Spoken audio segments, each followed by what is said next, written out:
A graça e a paz da parte de Deus, nosso Pai e de nosso Senhor Jesus Cristo, irmãos. Beleza? Vamos gravar mais um vídeo? Estudo bíblico, carta aos Colossenses. Vamos lá. Mais uma.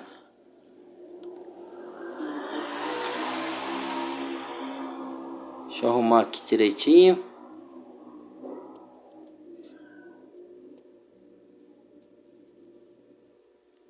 Aí. Pronto. Carta aos Colossenses, capítulo 1.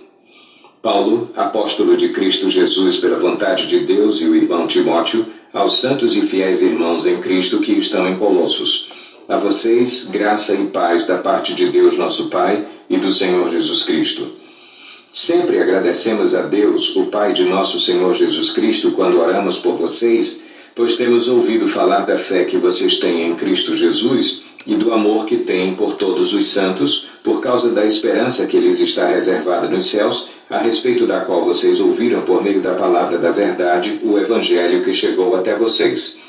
Por todo o mundo este Evangelho vai frutificando e crescendo, como também ocorre entre vocês, desde o dia em que o ouviram e entenderam a graça de Deus em toda a sua verdade. Vocês o aprenderam de Epáfras, nosso amado cooperador, fiel ministro de Cristo para conosco, que também nos falou do amor que vocês têm no Espírito. Por essa razão, desde o dia em que o ouvimos, não deixamos de orar por vocês e de pedir que sejam cheios do pleno conhecimento da vontade de Deus, com toda a sabedoria e entendimento espiritual. E isso para que vocês vivam de maneira digna do Senhor e em tudo possam agradá-lo, frutificando em toda boa obra, crescendo no conhecimento de Deus e sendo fortalecidos com todo o poder, de acordo com a força da sua glória, para que tenham... Crescendo no conhecimento de Deus, hein? Só pela palavra você cresce no conhecimento de Deus. Vamos lá. Perseverança e paciência com alegria, dando graças ao Pai, que nos tornou dignos de participar da herança dos santos no reino da luz. Pois ele nos resgatou do domínio das trevas e nos transportou para o reino do seu Filho amado, em quem temos a redenção, a saber, o perdão dos pecados.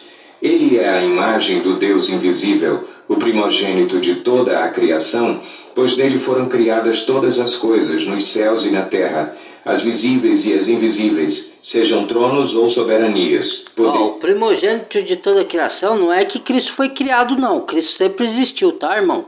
Ele é Deus, ele não foi criado, ele é criador. Mas ele fala assim, a primazia de toda a criação que já existe, a criação dos homens.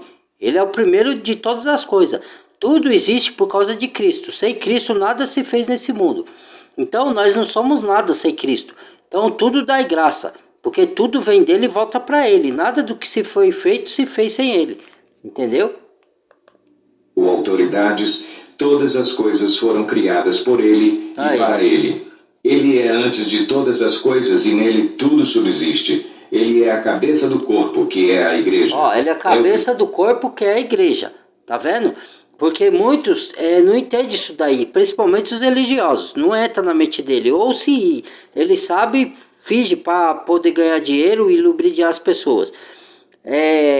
A igreja é o corpo de Cristo. O que é o corpo de Cristo? Se você crê que Jesus morreu e ressuscitou para pagar os seus pecados e está à destra de Deus Pai intercedendo por você, como sumo sacerdote, você é salvo, então você entra no corpo de Cristo. Eu creio a mesma coisa, o outro crê e todos entram no corpo onde ele é a cabeça. E ele que dirige o corpo. Porque a cabeça nossa não dirige o nosso corpo. Pense no seu corpo.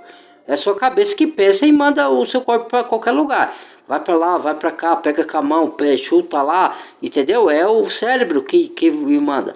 Então Cristo é a cabeça que dirige o corpo. E nós somos os membros, cada um de nós somos um membro. Como se você fosse o dedo, o outro a unha, o outro pé, o outro braço, o outro olho, o outro, entendeu? E Cristo é a cabeça que dirige, é o cérebro de tudo. Entendeu? Então a igreja vem da palavra grega eclésia, que significa reunião de santos, que significa igreja. Igreja não é um prédio, não é uma denominação. Igreja é o corpo de Cristo. Entendeu?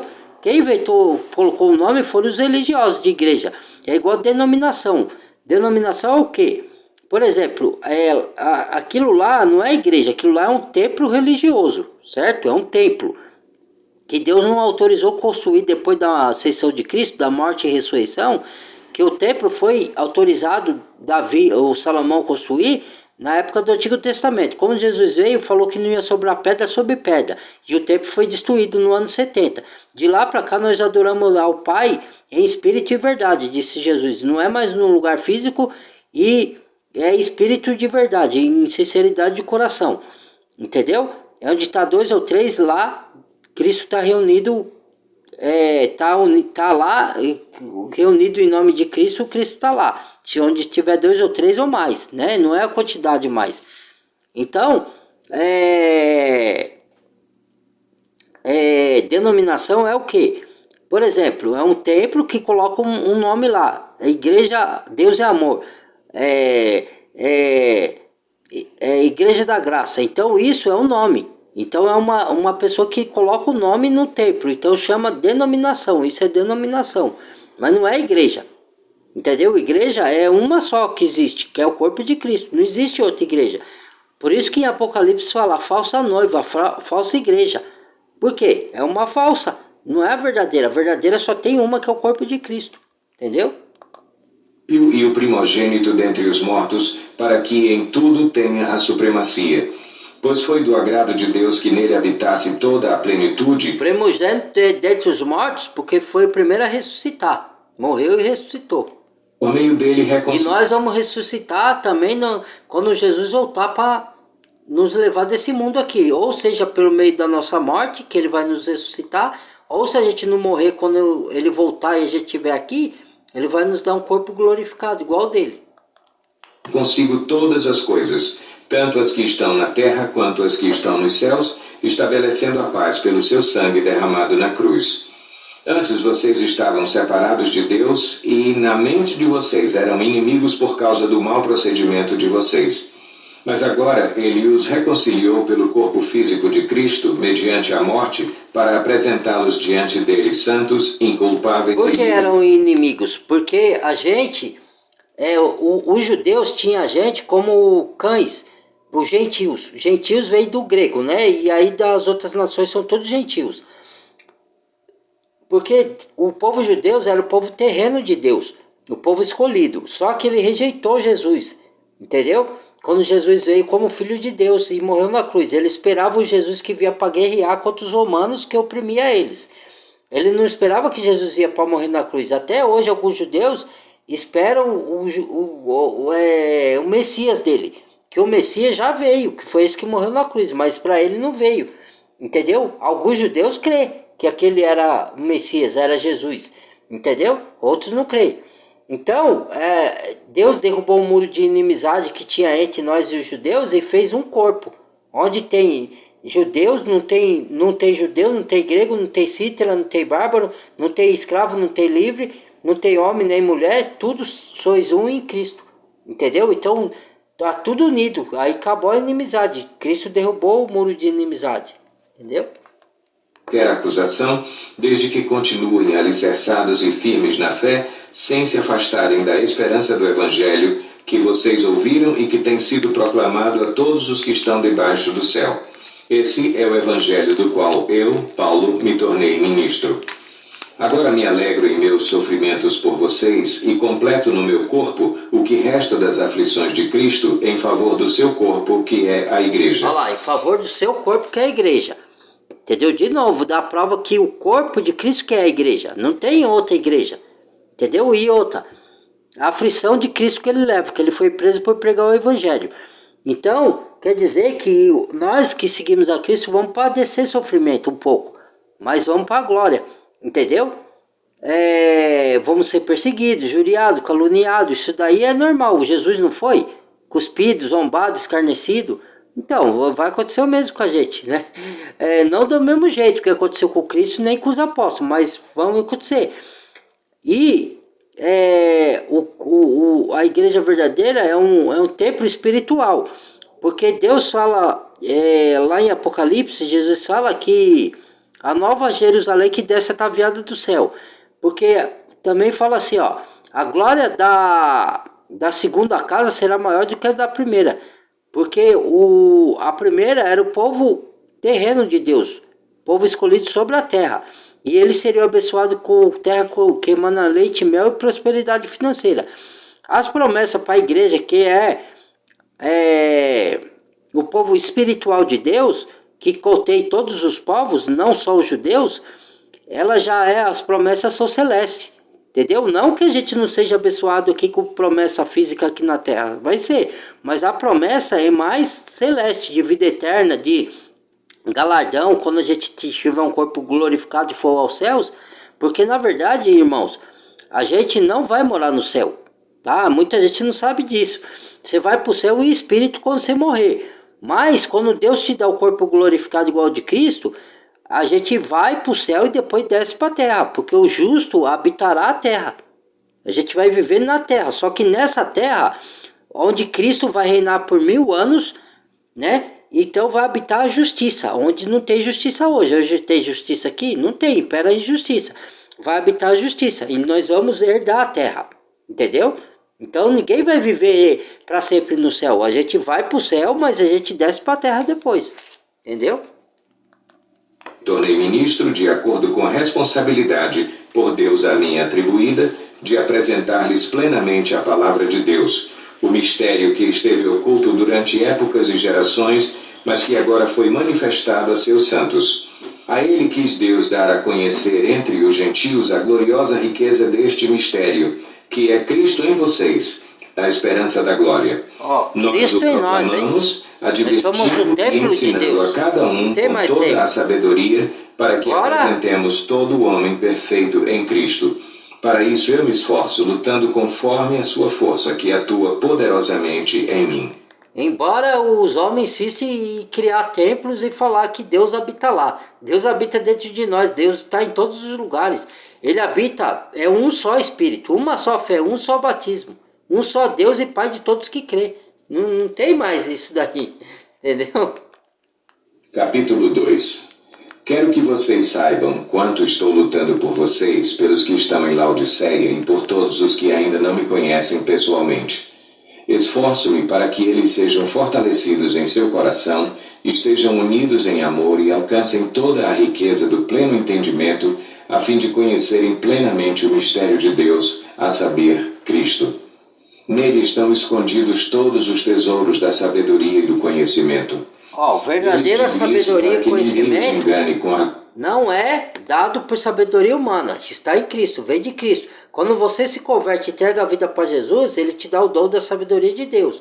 Não quer dizer que você vai ser o super sábio, não é isso. Você vai ter a mente de Cristo. Você não vai ser perfeito, você vai sendo aperfeiçoado ao longo da sua vida até a sua morte, até quando Cristo voltar, ou quando ele ressuscitar e te dar um corpo glorificado. Aí você vai ser igual a Cristo, perfeito. Enquanto lá, a gente vai chegar perto da perfeição. Tipo, uns 70%, 65%. Não vai ser totalmente perfeito aqui na Terra. Entendeu? Então, a sabedoria habita em Cristo. A verdadeira sabedoria. Os que só parecem convincentes. Porque embora esteja quer ver? Ele vai falar do toda a riqueza do pleno entendimento, a fim de conhecerem plenamente o mistério de Deus, a saber, Cristo. Nele estão escondidos todos os tesouros da sabedoria e do conhecimento. Eu lhes digo isso para que ninguém os engane com argumentos que só parecem convincentes. Porque embora esteja fisicamente longe de vocês, em espírito estou presente, e me alegro em ver como estão vivendo em ordem e como está firme a fé que vocês têm em Cristo. Portanto, assim como vocês receberam Cristo Jesus, o Senhor, continuem a viver nele, enraizados e edificados nele, firmados na fé como foram ensinados, transbordando de gratidão. Tenham cuidado para que ninguém os escravize a filosofias vãs e enganosas que se fundamentam nas tradições humanas e nos princípios elementares deste mundo e... edificações. Edificações é um prédio, quando se ergue o prédio, é uma edificação. Então nós somos edificados como pedras vivas para ser templo de Deus e Espírito, morada de Deus e Espírito. Entendeu? É isso. Vamos lá. Em Cristo. Pois em Cristo habita corporalmente toda a plenitude da divindade, e por estarem nele, que é o cabeça de todo o poder e autoridade, vocês receberam a plenitude. Nele também vocês foram circuncidados, não com uma circuncisão feita por mãos humanas, mas com a circuncisão feita por Cristo, que é o despojar do corpo da carne. Isso aconteceu quando vocês foram sepultados com ele no batismo, e com ele foram ressuscitados mediante a fé no poder de... O batismo é um simbolismo, tá, irmão? Ele não salva ninguém. Muitos religiosos batem nessa tecla que o batismo nas águas salva. Não salva. Se salvasse, salvaria os falsos profetas, porque os falsos profetas foram batizados nas águas.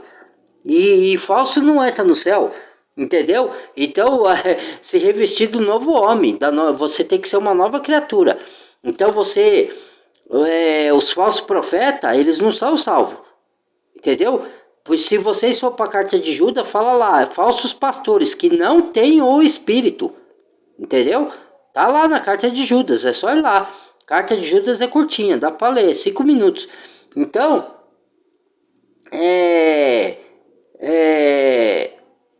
o que te salva é o batismo no Espírito. E qual que é o batismo no Espírito? É você ler a palavra, que a palavra, o Espírito move a palavra, aí ele te dá conhecimento. Se você abrir o coração e aceitar tudo que está escrito ali na Bíblia, então a palavra penetra a sua alma, seu coração, e ela modifica a sua mente, sua maneira de pensar. Isso que é nascer de novo, que Jesus falou lá para Nicodemos, no livro no Evangelho de João. Tem que nascer de novo. Você não nasce do sangue e da carne como você nasceu a primeira vez. Você nasce da palavra, que é a água, que Jesus chama da água e do Espírito. É água e Espírito. Ele não está falando de água do batismo. Aí vem a água do batismo para você testemunhar perante as pessoas que você nasceu de novo. Aí simboliza, quando você dessas águas, que o seu velho homem morreu e você é uma nova criatura. Simboliza para testemunhar perante as pessoas. Não é que a água salva. Ela simboliza a salvação. Ela não salva. Ela não tem poder. O Espírito sim tem poder, mas a água não. A água é só o símbolo para mostrar perante os outros que você é uma nova criatura, que você não é mais aquele velho homem. Entendeu? E o levantar das águas significa que você ressuscitou. Mas não que você ressuscitou, porque Cristo ainda vai voltar para ressuscitar quando você morrer. Você ressuscitou em espírito. Hoje você é uma nova criatura. Então as velhas coisas já se passaram, tudo se fez novo. Entendeu? É nesse sentido. Ressuscitou dentre os mortos. Quando vocês estavam mortos em pecados e na incircuncisão da sua carne, Deus os vivificou com Cristo. Ele nos perdoou todas as transgressões e cancelou a escrita de dívida que consistia em ordenanças e que nos era contrária. Ele a removeu, pregando-a na cruz e, tendo despojado os poderes e as autoridades, fez deles um espetáculo público, triunfando sobre eles na cruz. Portanto, não permitam que ninguém o julgue. Porque, na verdade, o diabo cometeu um erro, como ele pensou que Jesus, sendo crucificado, ia vencer Jesus. Mas não, foi a derrota do diabo ali.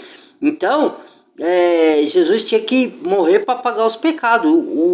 Porque ele era Deus e não tinha pecado. Só podia morrer pelos pecadores quem não tivesse pecado. Então, Jesus morreu e ressuscitou para a glória.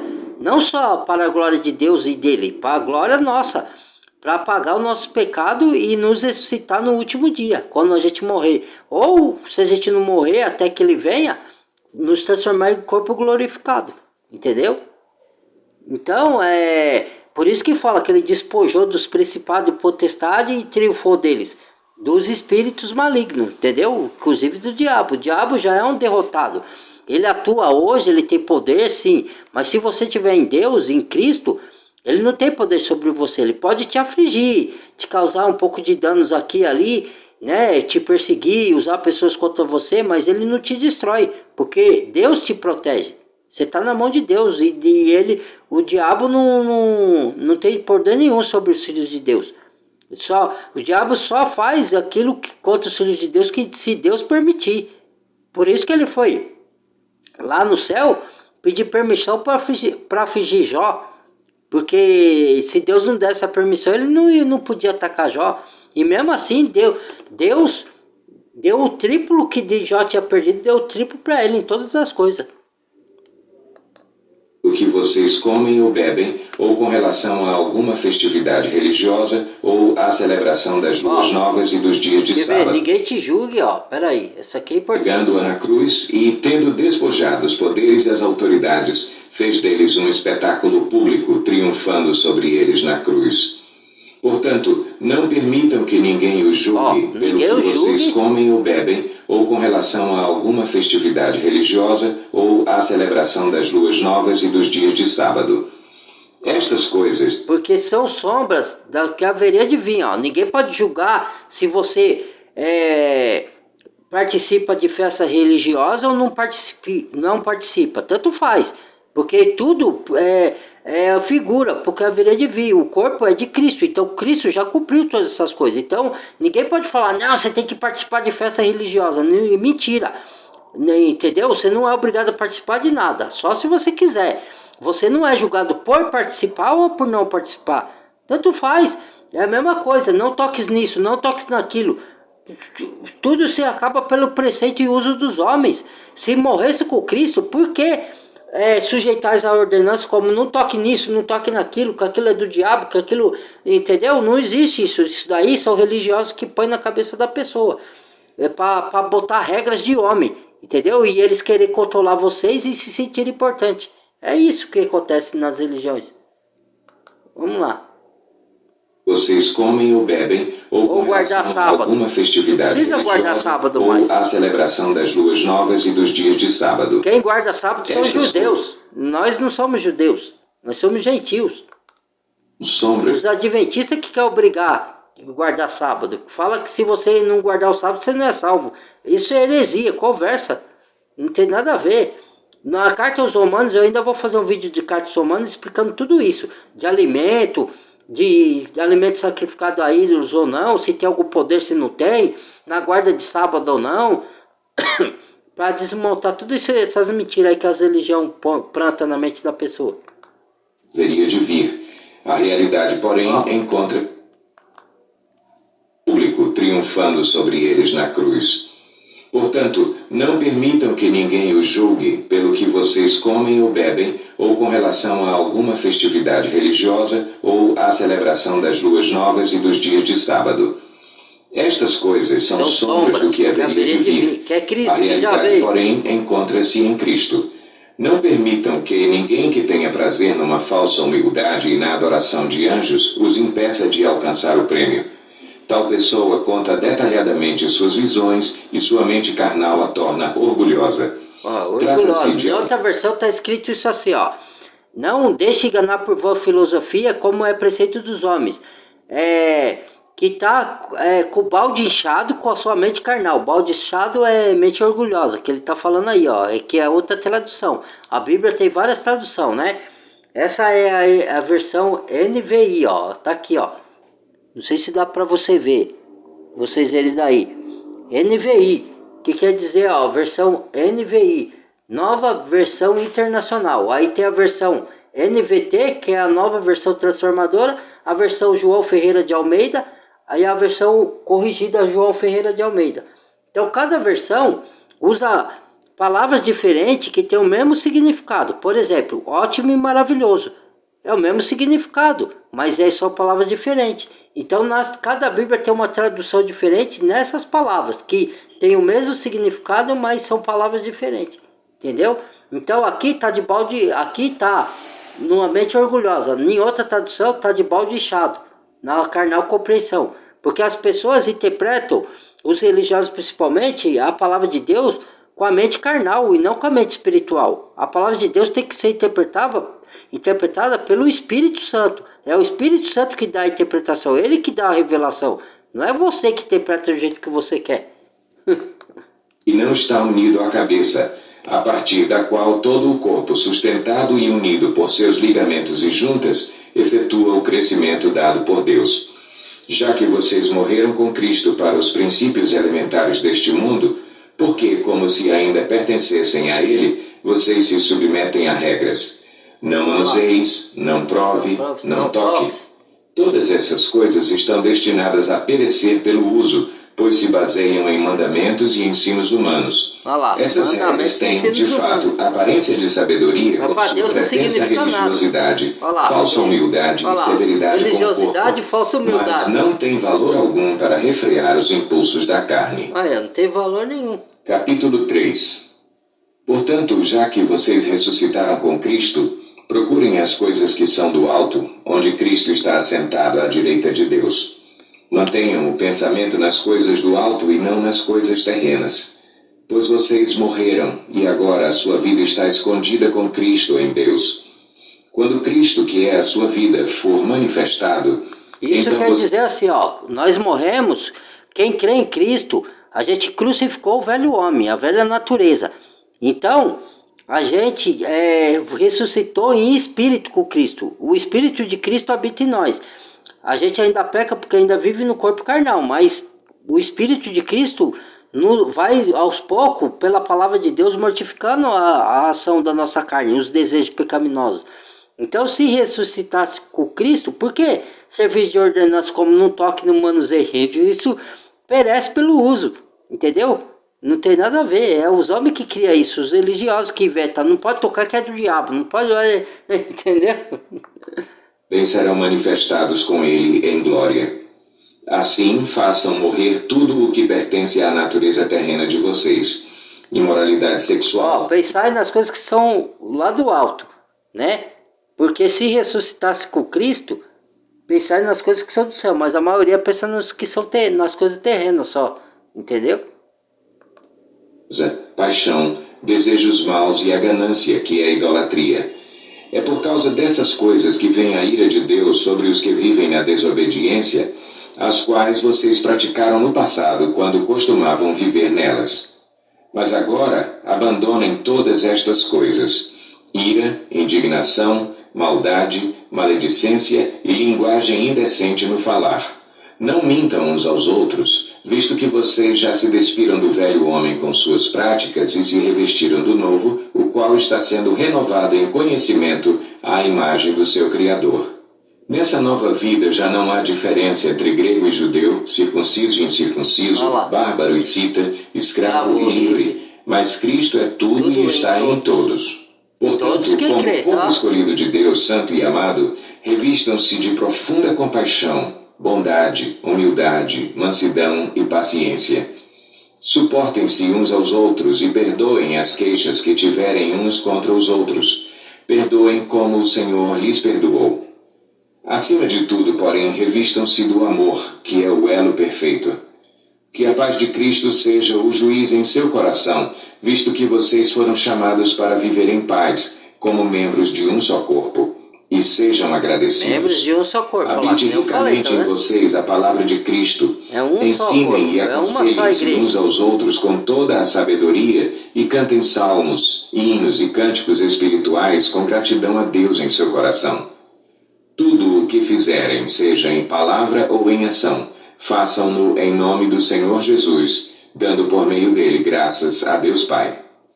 Mulheres, sujeite-se cada uma a seu marido como convém a quem está no Senhor. A maioria das cartas fala para a mulher sujeitar o seu marido. E marido amar a sua mulher. Filhos, obedeçam a seus pais em tudo, pois isso agrada ao Senhor. Pais, não irritem seus filhos para que eles não desanimem. Escravos, obedeçam em tudo a seus senhores terrenos, não somente para agradá-los quando eles estão observando, mas com sinceridade de coração, pelo fato de vocês temerem o Senhor. Tudo o que fizerem, façam de todo o coração, como para o Senhor e não para os homens, sabendo que receberão do Senhor a recompensa da herança. É a Cristo, o Senhor, que vocês estão servindo. Quem cometer injustiça, receberá de volta injustiça, e não haverá exceção para ninguém. Capítulo 4. Senhores, deem aos seus escravos o que é justo e direito, sabendo que vocês também têm o Senhor nos céus. Que a gente que é trabalhador, aí os patrão chega a falar, obedecer ao vosso senhor, está na Bíblia. Aí só que eles não lê o contexto. E os vossos senhores, olha lá, fazem o que é de justiça aos seus servos e parar com as ameaças. Olha lá, serve para nós obedecer aos nossos senhores e para eles fazer o que é de justo para nós. Mas essas partes eles esquecem, ele tira do contexto. Entendeu? É malandros, cara. Serve para um, mas não serve para outro. Não tem acepção de pessoa entre ricos e pobres, entre escravo, entre senhor ou patrão ou funcionário. Não tem, para Deus não tem acepção de pessoa. A justiça aqui, você, assim como Deus manda vocês obedecer os seus senhores, eles também têm que fazer o que é de justiça para os seus funcionários, para os seus servos. Olha lá. Capítulo 4. Senhores, deem aos seus escravos o que é justo e direito, sabendo que vocês também têm um Senhor nos céus. Viu? Dediquem-se à oração, estejam alerta e sejam agradecidos. Ao mesmo tempo, orem também por nós, para que Deus abra uma porta para a nossa mensagem, a fim de que possamos proclamar o mistério de Cristo, pelo qual estou preso. Orem para que eu possa manifestá-lo abertamente, como me cumpre fazê-lo. Sejam sábios no procedimento para com os de fora. Aproveitem ao máximo todas as oportunidades. O seu falar seja sempre agradável e temperado com sal, para que saibam como responder a cada um. Tíquico lhes informará todas as coisas a meu respeito. Ele é um irmão amado, ministro fiel e cooperador no serviço do Senhor. Eu o envio a vocês precisamente com o propósito de que saibam de tudo o que se passa conosco e para que ele lhes fortaleça o coração. Ele irá com Onésimo, fiel e amado irmão, que é um de vocês. Eles irão contar-lhes tudo o que está acontecendo aqui. Aristarco, meu companheiro de prisão, envia-lhes saudações, bem como Marcos, primo de Barnabé. Vocês receberam instruções a respeito de Marcos, e se ele for visitá-los, recebam-no. Jesus, chamado Justo, também envia saudações. Esse é outro Jesus, Esses tá, são os gente? únicos da circuncisão que são meus cooperadores em favor do reino de Deus. Eles têm sido uma fonte de ânimo para mim. Epáfras, que é um de vocês e servo de Cristo Jesus, envia saudações. Ele está sempre batalhando por vocês em oração, para que, como pessoas maduras e plenamente convictas, continuem firmes em toda a vontade de Deus. Dele dou testemunho de que se esforça muito por vocês e pelos que estão em Laodiceia e em Hierápolis. Lucas, o médico amado, e Demas enviam saudações. Saúdem os irmãos de Laodiceia, bem como Ninfa e a igreja que se reúne em sua casa. Outra prova aqui, ó. Se a igreja é um templo físico, uma denominação, como que um prédio se caberia dentro de uma casa? Olha lá, ó, a igreja que se reúne em sua casa. A igreja são as pessoas, é o corpo de Cristo, não é um prédio. Ó, já dei 3 provas do que é a igreja aqui, hein? Vamos lá. Ó. E firmes em toda a vontade de Deus. Dele dou testemunho de que se esforça muito por vocês e pelos que estão em Laodiceia e em Hierápolis. Lucas, o médico amado, e Demas enviam saudações. Saúdem os irmãos de Laodiceia, bem como Ninfa e a igreja que se reúne em sua casa. Depois que esta carta for lida entre vocês, façam que também seja lida na igreja dos Laodicenses, e que vocês igualmente leiam a carta de Laodiceia. Digam a Arquipo: cuide em cumprir o ministério que você recebeu no Senhor. Eu, Paulo, escrevo esta saudação de próprio punho. Lembrem-se das minhas algemas. A graça seja com vocês. Acabou, irmãos. Mais um estudo. Agradeço a vocês de coração pela paciência, por a gente estudar junto aqui em espírito, né?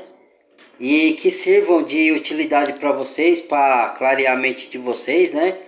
Para proclamar a verdade, para libertar do engano algumas pessoas que são enganadas pelos líderes religiosos, né? E que liberte dos enganos, né? Tá bom? Que Deus abençoe. Compartilhe o vídeo para chegar a mais pessoas, em nome de Jesus. Badale o sininho de todos para receber as notificações. Deixa o like se gostou do vídeo e bem-vindo a novos inscritos. E obrigado por quem já é inscrito e acompanha o canal. Deus abençoe. Beijo no coração. Fui.